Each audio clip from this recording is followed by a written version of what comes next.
Asalaamu calaykum waraxmatullaahi wabarakaatu. Kusoo dhawaada dhaqankaab iyo sheeko cusub. Waa sheekadii talo waayeel iyo tusaalihii caan baxay. Beri baa waxa meel ku noolaa oday waayeel ah oo beeraley ah. Waxa uu dhalay 4 wiil. Afartiisa wiil waxa uu diri jiray howlaha beerta iyo xanaanaynta xoolaha ay ku dhex dhaqdaan beerta.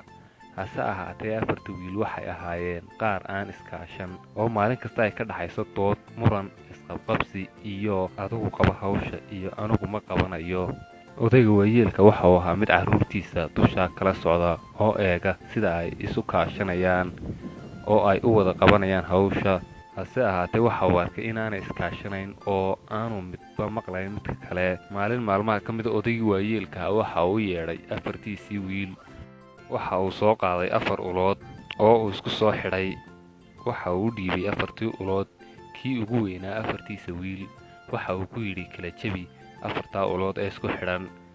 Wiilkii waxa uu isku dayay inuu kala jabiyo 4tii ulood.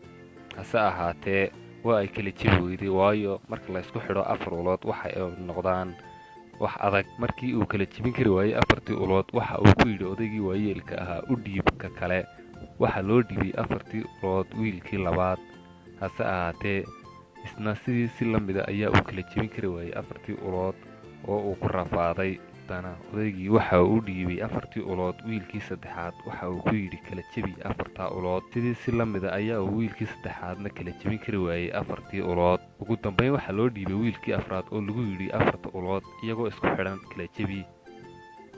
Sidii si la mid ah ayaa uu isna kala jabin kari waayay 4tii ulood. Odaygii waayeelka ahaa oo ulahan ka lahaa ujeeddo fog iyo aragti dheer ayaa ku yidhi waa kala jabin kari weydeen, iska keena ulaha. Odaygii waxa uu kala furay 4tii ulood. Waxa uu u dhiibay midba mid ka mid ah 4tii ulood. Waxa uu ku yidhi kala jabi. Si dhib yar ayaa uu mid kasta u kala jabiyey ushii ku soo hagaagtay. Odaygii waayeelka waxa uu ku yidhi markii ay isku xidhnaayeen 4ta ulood waa kala jabin kari weydeen. Markii la kala furayna waxa ku kala jabiseen si dhib yar. Miyaa garanaysaa farqiga u dhaxeeya? Waxay ku dhahaan haa, marka ay isku xidhan yihiin way adag yihiin, laakiin marka la kala furay mid laga dhigo waa ay jilicsan yihiin oo markiiba waa ay jabayaan. Odaygii waayeelka ahaa oo intaa u dan lahaa waxa uu ku yidhi haddii aad isku xidhnaataan 4tiinnu oo aad iskaashataan cidina idinma kala jabin karayso, waxna idinma yeeli karayso. Laakiin haddii aydaan ismaqlin oo idinku isku tihiin cadow midhmidh u socotaan, sidaa ayaa laydin kala jabinayaa oo cadowgiinnu sidaa ayaa ay idinka guulaysanayaan. 4tii wiil ee walaalaha sidii ayaa ay ku qaateen taladii aabbahood.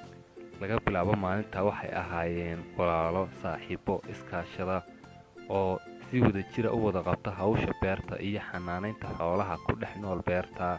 Wax kasta oo la soo gudboonaada si siman ayaa ay uga wada tashan jireen oo waxa ay wax ka weydiin jireen mid kasta sidii ay la tahay iyo sidii lagu maarayn karo hawshan. Waxay iska kaashan jireen howlihii beerta. Mid waxa uu samayn jiray waxa uu qodi jiray beerta, midna waxa uu ku daadin jiray beerta midhaha, mid waxa uu guri jiray midhaha, midka kalena waxa uu waraabin jiray beerta. Si wada jir ayay u xanaanayn jireen lo ay ku dhaqan jireen beerta dhexdooda, hadday ahaato lisidda iyo cunto siinta lo'da. Halkaa waxaa ka bilaabmatay iskaashigii 4ta wiil, waxaana sabab u ahayd tusaalihii fiicnaa ee uu soo qaatay aabbahood. Odaygii waayeelka ahaa oo aad ula dhacsan sida ay carruurtiisu isu kaashanayaan isuna garabsanayaan ayaa markasta ku dhiirigelin jiray inay hawsha wada qabtaan oo iskaashadaan oo ay sidaa isugu duubnaadaan.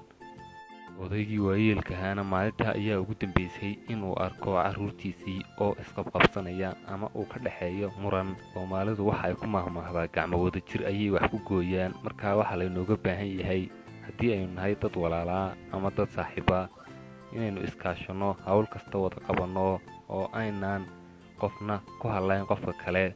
Si wada jira wixii loo qabto waxa laga gaadhaa guul.